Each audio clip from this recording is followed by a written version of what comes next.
मुझे समर्पित करना होगा, जो भी मधुर पदार्थ भोजनादि मम आधीनम करना होगा। और जो भी धन धान कमाओगे उसमें भी अधिकार जमाऊंगी। प्रथम वचन स्वीकार करो तो वाम भाग में आऊंगी।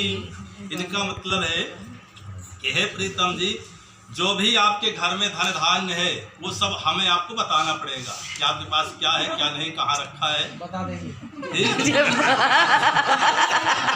और जो भी आपके रसोई का सामान है उसको भी सब इनके अधीन करना होगा। जो आप कमाई करोगे बताओगे। अच्छा, अब दूसरा वचन इनका है कि हे प्रीतम जी, आपको सदा मेरा पालन करना होगा।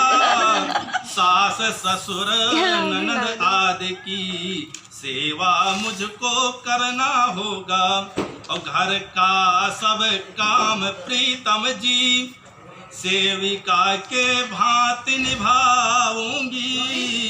द्वितीय वचन स्वीकार करो तो वाम भाग में आऊंगी। इनका कहने का मतलब है कि घर का काम मिलजुल के करना होगा। अगर कह दो कि ननद अकेले इनके मत्थे छोड़ दे, सास अकेले मत्थे छोड़ दे, ऐसा नहीं होगा। ठीक है, अगर वचन स्वीकार है तो ये वाम भाग में। इनका तीसरा वचन है कि बड़े प्यार से पाला मम पिता मुझे, जो संकल्प में आपको दे डाला। गुरु ब्राह्मण के समक्ष जाति गोत्र भी बदल डाला। और मुझ में कोई शक्ति नहीं, सुख चैन का जीवन चाहूंगी। तृतीय वचन स्वीकार करो तो वाम भाग में आऊंगी। इनका कहने का मतलब है कि बड़े प्यार से मेरे पिताजी ने मुझको पालन पोषण किया, जो आज आपको समर्पित कर दिया। आज से हम आपके अधीन हैं। तो अब मतलब जो हम चाहेंगे कि सुख चैन का जीवन, वो हमें प्राप्त होना चाहिए। चौथा वचन है कि दुख हो अथवा सुख हो प्रीतम हरदम साथ निभाओगे।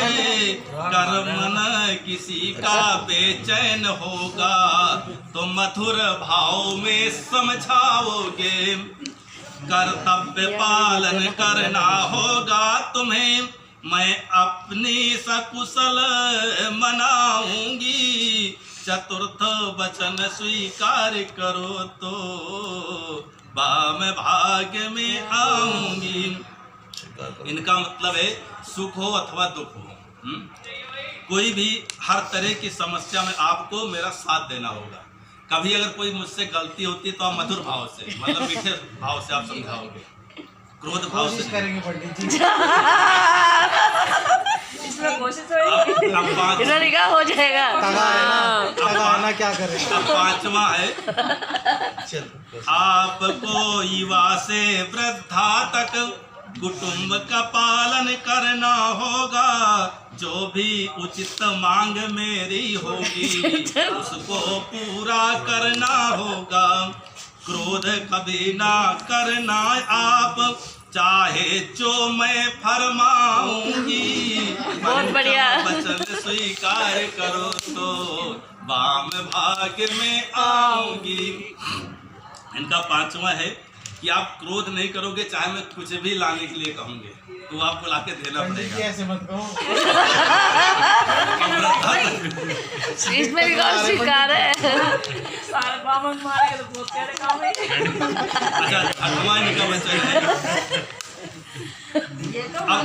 अब छठवां इनका वचन है कि कभी कभी ना कुछ बातें परिवार में हो जाते हैं, तो छठवां वचन इनका यह है कि कभी ना कहना प्रीतम जी मम कुटुंब ने आपको क्या दिया, कंकन बांध कर मुझे स्वामी आपको अर्पण कर दिया। यदि आपस में झगड़े हो प्रीतम तो माफी उसकी चाहूंगी, खष्टी वचन स्वीकार करो तो वाम भाग्य में आऊंगी। इनका कहने का तात्पर्य है कभी ये न कहना कि आपके पिताजी ने हमें ये नहीं दिया वो नहीं दिया, इस तरह के शब्द कभी नहीं कहना। और वो तो हमारी बहन ही कह रही है, कभी नहीं कहेंगे। अब इनका जो है चौथा वचन, अब जो है 7वां वचन है लास्ट वाला, ये थोड़ा कठिन है कि हवन यज्ञ शुभ कर्म आदि में अर्धांगिनी बन साथ निभाऊंगी, शादी ब्याह देश भ्रमण में साथ में हरदम जाऊंगी। और जो भी पुण्य करेंगे आप आधे का अधिकार जमाऊंगी, और जो भी पाप मेरे से होंगे सारे का सारा दे दूंगी। जो अपराध दे दूंगी, जो अपराध आप करेंगे उसमें से कुछ ना लूंगी। और आप निभाना अपना कर्तव्य, मैं अपना फर्ज निभाऊंगी। वचन सभी स्वीकार करो तो वाम भाग्य में आऊंगी। इनका तात्पर्य है कि पाप कौन से, जैसे हम सब्जी काट रहे हैं, कोई जीव आ गया, जंतु आ गया, उस तरह के अगर पाप